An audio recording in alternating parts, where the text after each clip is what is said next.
The Hotel Roanoke and Conference Center enjoys a unique history that weaves intricately through the fabric of the very city from which it was named, the city's revised name anyway.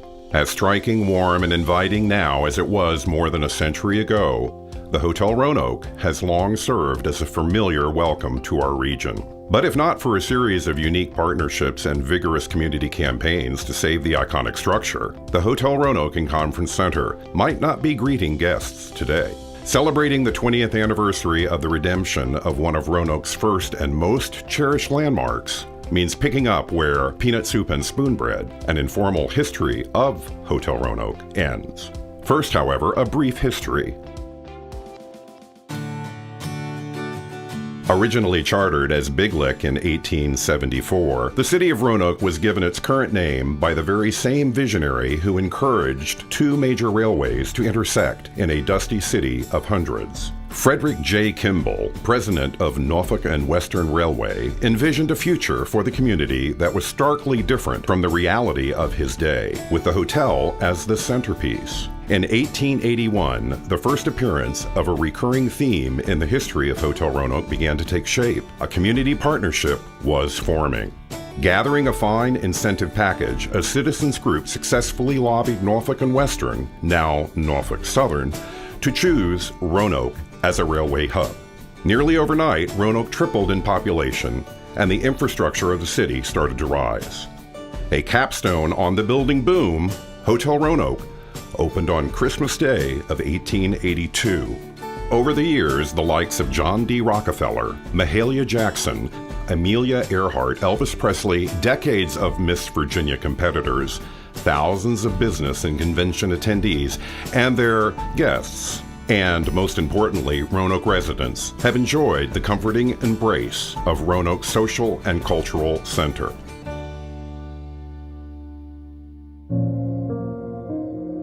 Having served the community and entertained guests for more than a century, declining occupancy rates and stiff competition from new, trendier hotels were beginning to take a toll on the historic facility.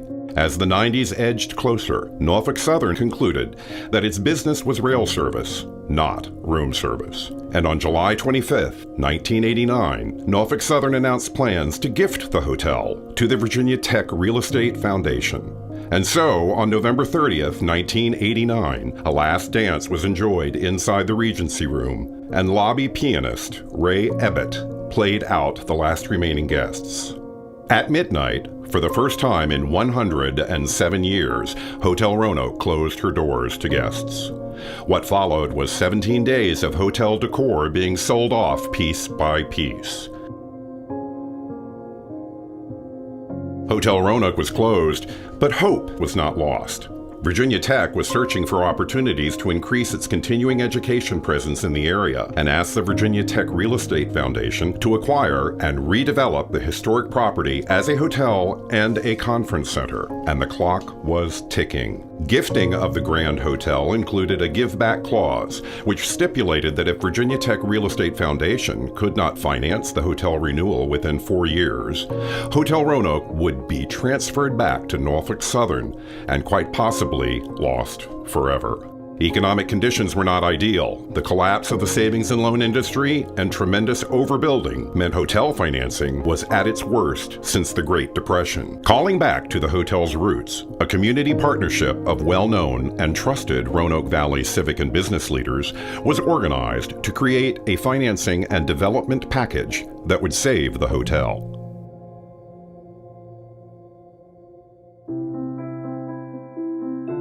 For 3 years, the collection of hotel saviors worked tirelessly to pursue all funding options. However, by late 1992, a $6 million shortfall remained. With only months remaining and every funding option exhausted, city leaders knew the gap would have to come from the community itself. Answering the call, Renew Roanoke was born, and the community group immediately began organizing various fundraising committees. Word quickly spread that Hotel Roanoke needed a helping hand if it were to be saved. Cash boxes and door-to-door volunteers spread throughout the city, and more than 2,800 individuals and businesses responded to the urgent call for help, with pledges ranging from pennies to millions. In just 7 weeks, Roanoke raised $6 million in a metropolitan area of $230,000, with Carilion contributing $1 million and Norfolk Southern donating an additional $2 million to the cause. Roanoke was a success, effectively saving Hotel Roanoke and preserving the historic structure for future generations. With funds secured and the hotel saved, the time had finally come to build.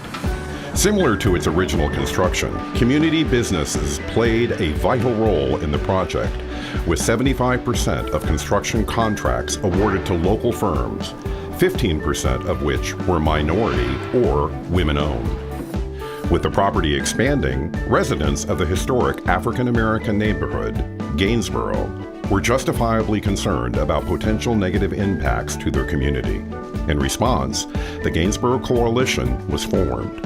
The coalition sought opportunities for minority contractors, proper training for available jobs when the hotel reopened, and played a significant role in the Wells Avenue streetscape design that continues to flourish today. Additional partners vital to success included the Roanoke Valley Convention and Visitors Bureau, which contracted with the city to provide advertising and support for the conference center. Hotel Roanoke became privately owned by the Virginia Tech Real Estate Foundation. The newly constructed conference center is owned by the Hotel Roanoke Conference Center Commission, a public entity.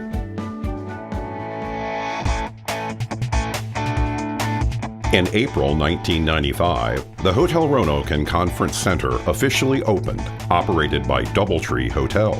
After years of dormancy, the ornate lobby once again welcomed the community, only this time, the 5,000 residents who flocked to the reopening were greeted with the now signature cookie, along with the familiar smiles from hotel staff. Boasting 332 guest rooms and 63,000 square feet of state-of-the-art meeting space, the award-winning site was the largest public meeting space between Washington, D.C. and Atlanta. Relinking to downtown for the first time in decades via a newly constructed pedestrian bridge, the impact to Roanoke's historic city market was profound. In 1996 alone, 39 new downtown businesses sprung to life, with the hotel itself creating 350 new jobs and generating $1.2 million in local tax revenue.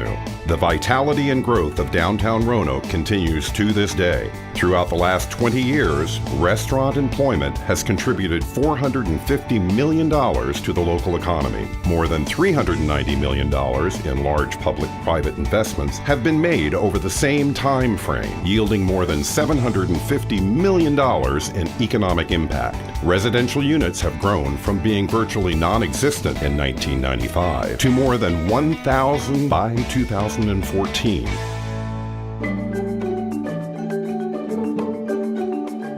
Renovations and fixed asset investments have continued over the years due to the commitment of ownership to keep these facilities competitive and continually producing strong economic impact. Hotel employment continues to influence the region with nearly 300 on-site staff and approximately 64 additional jobs through indirect and induced spending created each year since 1995. The hotel's continued influence in the creation of unique programs and community partnerships is clearly seen throughout the region. Investments and partnership programs between the City of Roanoke and Virginia Tech focus on educating, training, and retraining the region's workforce. These unique programs have profound effects on the future of local and global economies. Much of what Roanoke is today was created through community collaboration, homegrown determination, and forward-thinking visionaries. The exact recipe that made the rebirth of Hotel Roanoke possible. Some visitors to Roanoke arrive on fast, comfortable trains of the Norfolk and Western Railway. A continuing parade of trains still announce their arrival as clearly today as they ever have, and the Hotel Roanoke and Conference Center still harkens back to its focus and original purpose set in motion more than a century ago.